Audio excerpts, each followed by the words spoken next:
I thought I knew what love was.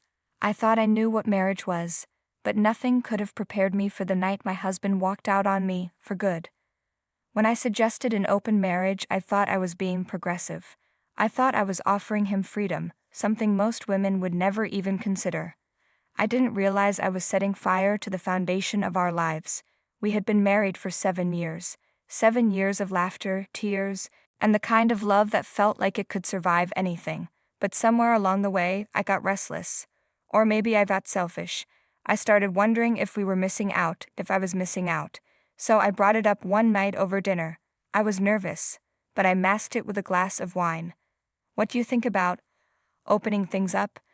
I asked, my voice casual, as if I were asking about a new restaurant. He froze, the fork halfway to his mouth. His eyes narrowed slightly, and then he put the fork down. "What are you talking about?" My heart pounded in my chest.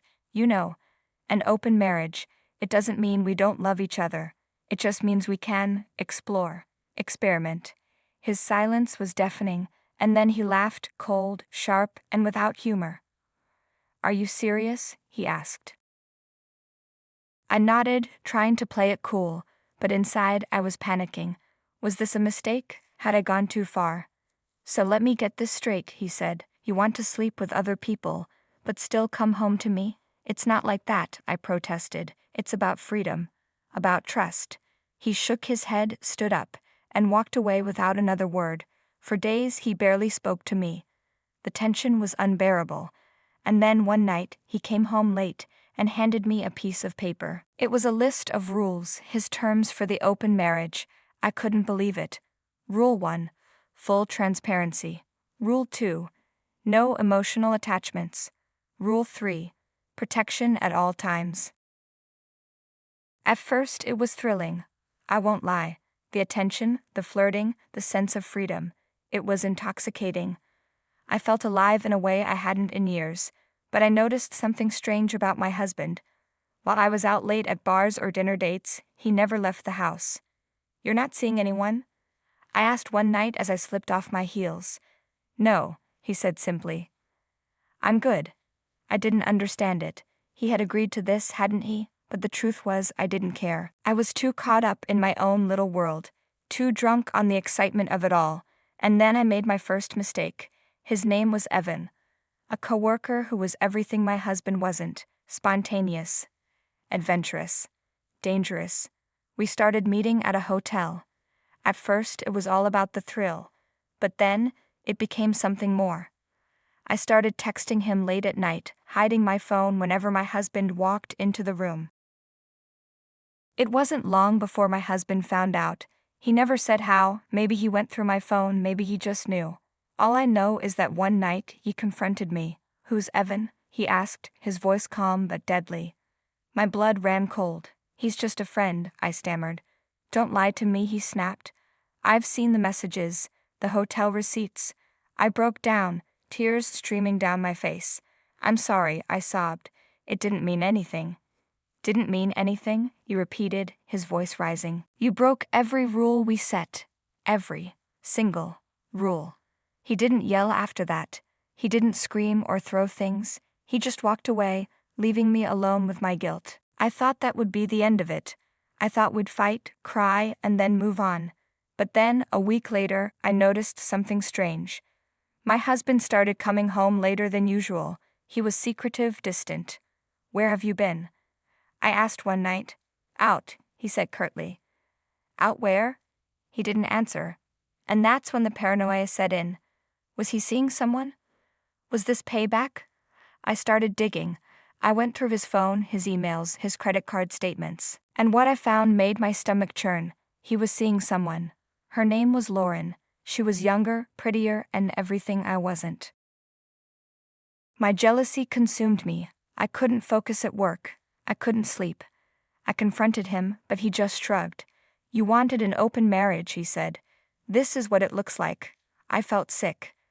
This wasn't what I wanted. Not anymore. And then came the moment that changed everything. I was scrolling through social media late one night when I saw a photo of him and Lauren. They were laughing, holding hands, looking like the perfect couple, my heart shattered into a million pieces. I booked an appointment to get tested the very next day.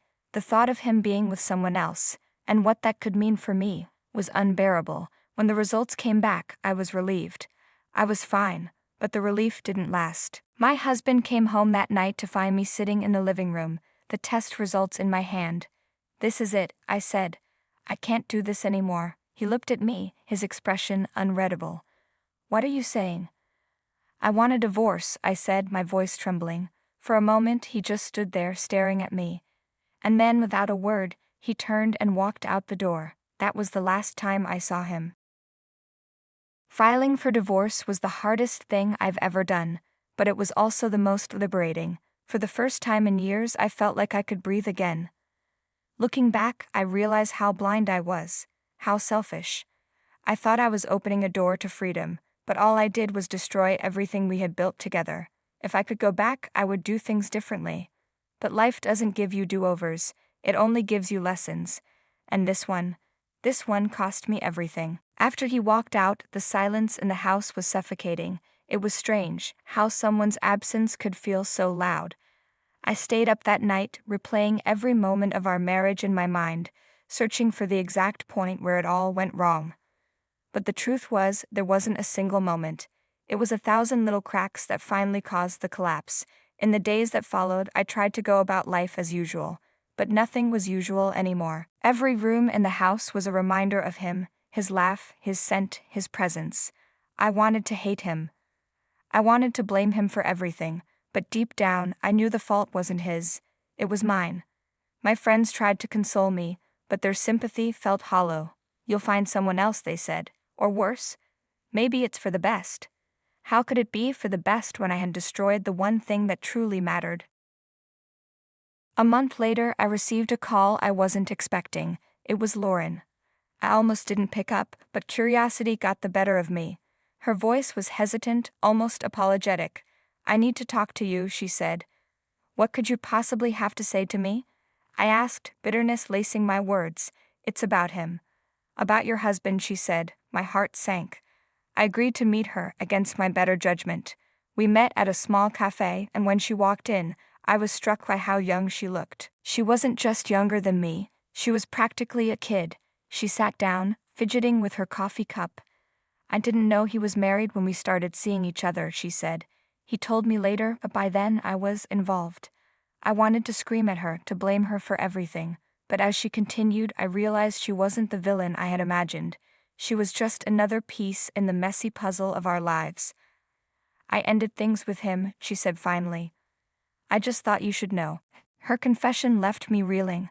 My husband had lied to her just as I had lied to him. We had both broken the trust that was supposed to hold our marriage together, and now all that was left were the ruins.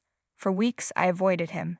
I focused on work, on rebuilding some semblance of a life, but every time I passed by the divorce papers sitting on the counter, I felt a pang of guilt.